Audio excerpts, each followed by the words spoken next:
Welcome to ABC campus. आज हम company law में आई कैप की आटम 2020 से एक पास्ट एग्जाम का क्वेश्चन डिस्कस करेंगे जो कि 9 मार्क्स का टोटल क्वेश्चन है, तो इस लिहाज से काफ़ी इंपॉर्टेंट है।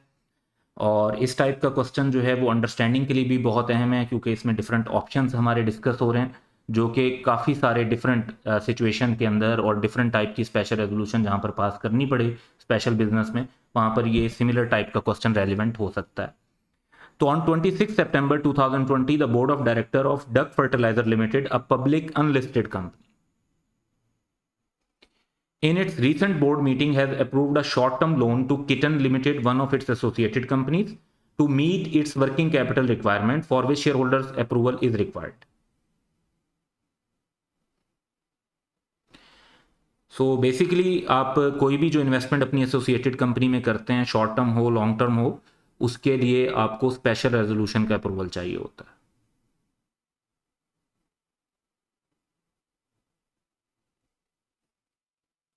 DFL's annual general meeting is scheduled to be held in March 2021.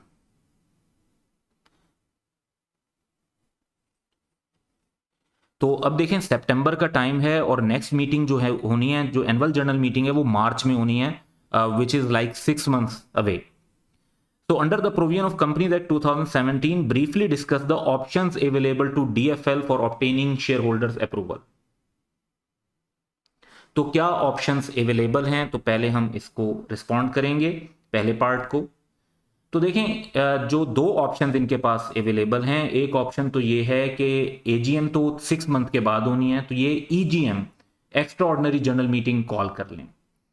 तो ऑप्शन 1 ये होगा कि board of director of DFL may obtain approval of its share holder by calling an extra ordinary general meeting. EGM, as the board is entitled to call EGM at any time to consider any matter which requires shareholders approval, तो ये एक option है, और फिर जारी बात है कि इस मीटिंग से रिलेटेड फर्दर प्रोसीजर फॉलो करने होंगे। दूसरा जो ऑप्शन इनके पास अवेलेबल है वो ये है कि ये रेजोल्यूशन को पास कर सकते हैं थ्रू सर्कुलेशन। और ऐसा इसलिए हो सकता है क्योंकि ये जो इन्वेस्टमेंट होनी है ये ऑर्डिनरी बिजनेस नहीं है। लॉ एक रिस्ट्रिक्शन लगाता है कि जो रेजोल्यूशन बाय सर्कुलेशन है उसको करने के लिए 3 बातों को हमें ध्यान में रखना है। नंबर 1 ये कि वो ordinary business to be dealt in AGM ना हो, नंबर 1, जो कि इस सिचुएशन में नहीं है, क्योंकि ये जो वर्किंग कैपिटल के लिए लोन देना है दैट इज स्पेशल बिजनेस, तो ये क्राइटेरिया भी मीट हो रहा है। दूसरी बात ये कि ये ऐसी कंपनी कर सकती है जो या तो प्राइवेट कंपनी हो या फिर पब्लिक अनलिस्टेड कंपनी हो, क्योंकि डक फर्टिलाइजर लिमिटेड जो है वो अनलिस्टेड कंपनी है, तो ये क्राइटेरिया भी मीट हो रहा है। लेकिन एक चीज जो यहां पर हमें क्वेश्चन के अंदर क्लियरली नहीं बताई गई वो ये है कि पब्लिक अनलिस्टेड कंपनी अगर हो तो उसके number of members more than 50 नहीं होने चाहिए। तो इसलिए हम लिखेंगे if DFL's number of members are not more than 50, तो फिर DFL के board of director have another option कि वो शेयर होल्डर का approval passing resolution through circulation करवा लें। तो ये ऑप्शन, इनमें 3 क्राइटेरिया हैं कि ऑर्डिनरी बिजनेस नहीं होना चाहिए, वो क्राइटेरिया भी मीट हो गया, अनलिस्टेड होनी चाहिए कंपनी, वो भी मीट हो गया, उसके जो मेंबर्स हैं वो मोर देन 50 नहीं होने चाहिए। ये बात क्वेश्चन के अंदर क्लियर नहीं है कि डक फर्टिलाइजर लिमिटेड के नंबर ऑफ मेंबर्स कितने हैं। तो अगर 50 से कम है या 50 तक भी हैं तो फिर तो वो सर्कुलेशन वाला ऑप्शन उनके लिए अवेलेबल होगा। अगर उनके मेंबर्स की तादाद 50 से ज्यादा है तो ये ऑप्शन अवेलेबल नहीं होगा। तो इस तरह से हमारा पार्ट ए आंसर हो गया। पार्ट बी क्या है?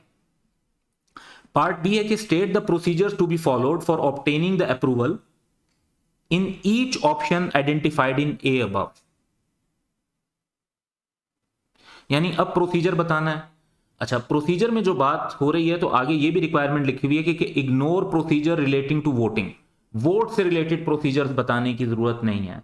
तो वोट से रिलेटेड अगर बताने की जरूरत नहीं है तो फिर 2 चीजों के तो स्टिल हमें बताना पड़ेगा, नोटिस से रिलेटेड और रिकॉर्ड को मेंटेन करने से रिलेटेड जो प्रोसीजर्स हैं वो हमें यहां पर लाजमी मेंशन करने पड़ेंगे। तो अब इन दोनों ऑप्शन के उन प्रोसीजर्स की तरफ चलते हैं। तो हमारा जो पहला ऑप्शन था वो ये था कि extra ordinary general meeting hold करें, तो उसमें हमें 21 डेज का नोटिस जो है वो इशू करना होगा मीटिंग के लिए। लेकिन क्योंकि ये अनलिस्टेड कंपनी है DFL, तो इसमें EGM के लिए शॉर्टर नोटिस भी अलाउड है। बट वंस अगेन 21 दिन का नोटिस ही प्रॉपर होगा, क्योंकि स्पेशल रेजोल्यूशन रिक्वायर्ड है, तो स्पेशल रेजोल्यूशन के लिए तो 21 डेज नोटिस चाहिए होता है। दूसरा बात यह है कि नोटिस ऑफ द मीटिंग में क्या क्या चीजें मेंशन की जाएंगी, place, day and hour of meeting, statement of business to be transacted, जो कि ये होगा कि हम शेयर होल्डर का अप्रूवल लेना चाहते हैं for giving short term loan to associated company, और क्योंकि स्पेशल रेजोल्यूशन पास होगी तो रेजोल्यूशन का ड्राफ्ट टेक्स्ट भी नोटिस के अंदर शामिल किया जाएगा। फिर क्योंकि ये एक स्पेशल बिजनेस है तो स्टेटमेंट ऑफ मटेरियल फैक्ट्स इसमें इंक्लूड होगी, शॉर्ट टर्म लोन से रिलेटेड जितनी भी चीजें हैं उनको इंक्लूड किया जाएगा। खास तौर पर कोई nature and extent of interest of director अगर कोई हो तो वो खास तौर पर इसमें बताया जाएगा। फर्दर ये कि मेंबर्स इस मीटिंग में पर्सनली भी पार्टिसिपेट कर सकते हैं, वीडियो लिंक से भी कर सकते हैं, प्रॉक्सी के थ्रू भी कर सकते हैं, और मेंबर्स के जो वोट होंगे वो proportionate to the paid up value of shares होंगे, और किसी मेंबर को भी उसका वोट कास्ट करने से नहीं रोका जाएगा। बाकी वोट काउंट कैसे होंगे, शो ऑफ हैंड, पोलिंग वगैरह, वो क्योंकि क्वेश्चन ने स्पेसिफिकली कहा कि जी वोट से रिलेटेड प्रोसीजर को नहीं बात करनी, तो उस डिटेल में हम नहीं जा रहे। दूसरा ऑप्शन हमारे पास ये था कि रेजोल्यूशन पास की जाए मेंबर्स की थ्रू सर्कुलेशन।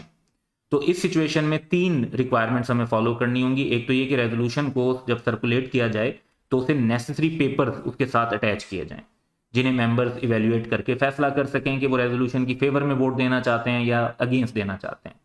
फिर रेजोल्यूशन जो पास होनी चाहिए उसमें साइन तमाम मेंबर के होने चाहिए। अब इसमें यह जरूरी नहीं होता कि तमाम मेंबर्स एग्री कर रहे हो, देखें साइन तमाम मेंबर्स के होने चाहिए, वो एग्री करके साइन कर देते हैं और जो उसके अगेंस्ट वोट देना चाहते हैं वो भी साइन कर देते हैं और वो कहते हैं कि हम इसकी फेवर में नहीं है रेजोल्यूशन की, तो सिग्नेचर होना लाजमी है ताकि ये कंफर्म हो जाए कि तमाम मेंबर्स को ये जो रेजोल्यूशन है उन तक पहुंची है और उनसे उनकी ओपिनियन ली गई है प्रॉपरली।